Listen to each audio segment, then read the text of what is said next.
evento es muy grande, tiene una amplia oferta de actividades.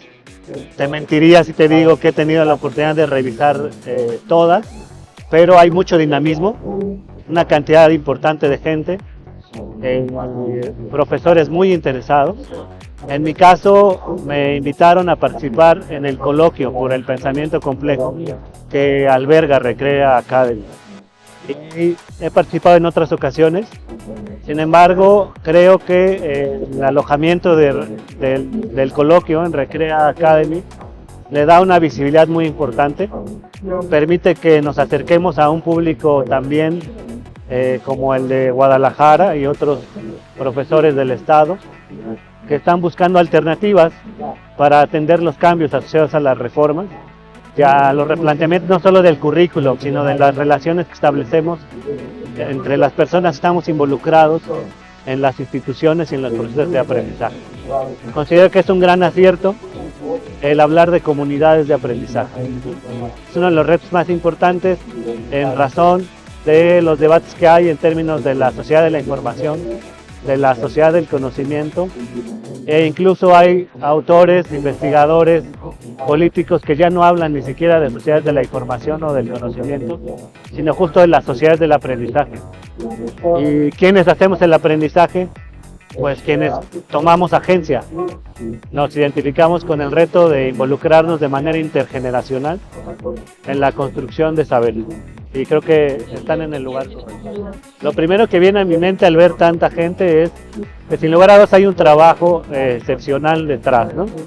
La capacidad para convocar gente suele estar como poco apreciada, porque muchas veces las personas consideran que la gente llega un tanto por obligación. Y una de las cosas que yo he visto es que tanto los equipos de trabajo como los profesores tienen mucha inquietud porque se desarrolla adecuadamente el evento y por obtener alguna información y algún conocimiento que pueda ser relevante. Y eso no se hace tan fácil. Entonces me parece que Recrea Academy en sus distintas ediciones ha logrado generar un ambiente singular y muy especial para el proyecto educativo, no solo del Estado, sino creo que también ha servido de lección para que nosotros, en los sitios en donde estamos, podamos aprender un poco de su experiencia. Mira, justo me corresponde dar un taller que tiene como tema la actitud transdisciplinar.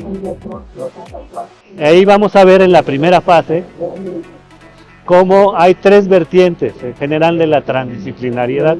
Una vertiente que es eminentemente científica, que tiene que ver cómo hacer investigación, que es donde se originó. Otra vertiente de carácter andragógico, que tiene que ver cómo nos relacionamos entre adultos y con otras generaciones para generar intercambios de conocimiento en distintos entornos. Y el otro, que es el de la pedagogía. Es decir, cómo hacemos llegar un tema que aparentemente es complicado, que tiene un nombre relativamente difícil de aprender de inmediato, en entornos con jóvenes y con niños, ¿no? Y ahí la idea es distinguir entre contenidos específicos y frases, ideas, fuerzas, comunicaciones que nos permiten asumir, tanto en términos de aprendizaje como en términos de acción, competencias, habilidades de índole transdisciplinario. Y eso tiene que ver con, por un lado, redefinir un poco el sentido de la escuela, entender cuáles son las modificaciones actuales de los entornos educativos y cómo se está moviendo la situación en términos de los entornos laborales y las exigencias que tienen las escuelas respecto de los distintos actores, ¿no? En ese sentido, la transdisciplinariedad tiene mucho que decir porque parte básicamente de tres ejes. Uno, ha habido cambios significativos en la ciencia que no se han incorporado de manera suficiente en los currículos, en los programas y en las relaciones que establecemos con los estudiantes. Dos, entre los actores más importantes para entender la transdisciplinariedad, antes que comunicárselo a los niños, somos los profesores. Entonces el primer cambio tendría que empezar por nosotros, y si no lo asumimos, entonces habrá dificultades para transmitirlo a los chicos. ¿no? Y el tercero es que a pesar de que la transdisciplinariedad tiene una propuesta investigativa, al estar basado en un enfoque ético y de creación de cultura científica, también interpela a las personas con menor edad y con menos experiencia en la ciencia. Bueno, tú has dicho muy bien que entre las cosas que más han impactado a la educación, y no solo a la educación, prácticamente a la sociedad en general, está la pandemia. Y eso tuvo una consecuencia respecto de las tecnologías de la información y la comunicación. Cambió actitudinalmente a la gente.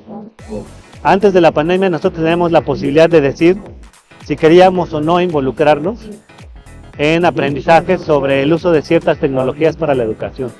Cuando llegó la pandemia no teníamos opción y lo tuvimos que asumir, porque incluso se volvió más evidente la brecha.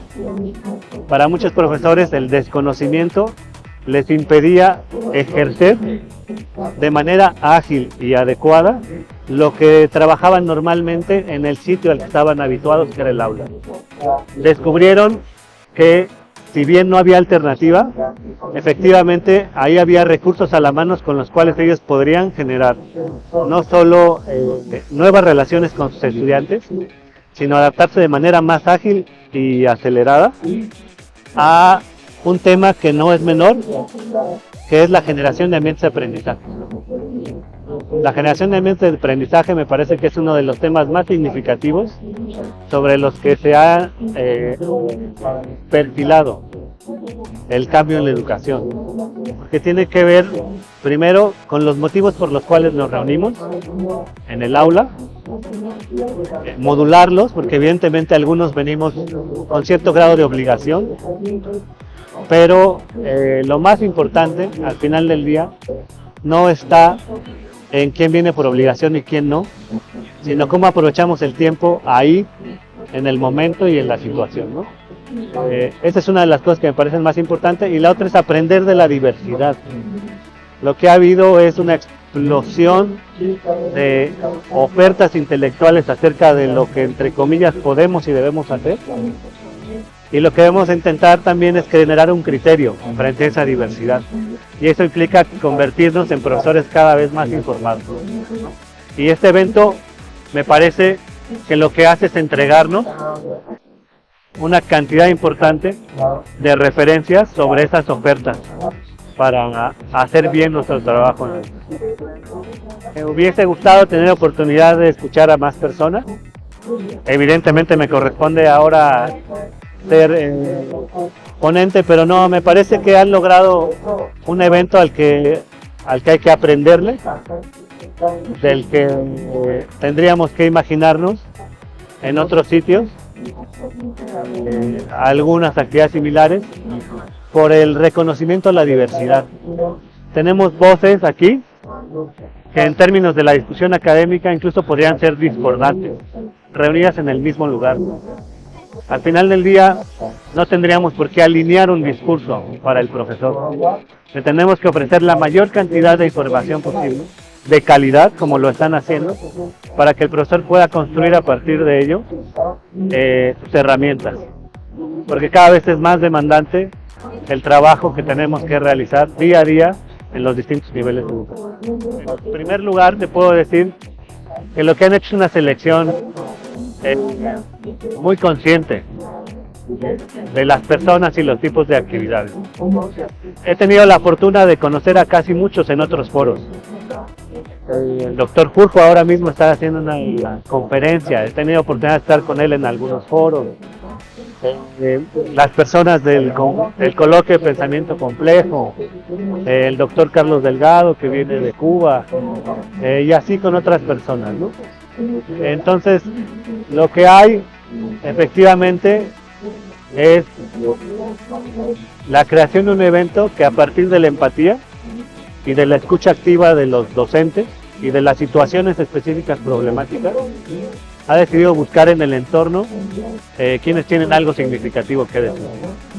Y eso hay que reconocérselos, porque, como te decía, muchas veces lo que buscamos es un alineamiento, y pocas veces hay eventos en donde la idea del alineamiento es secundaria para pasar a una visión en donde la cantidad y la calidad de la información se vuelve significativo porque le das crédito a la persona que te está escuchando.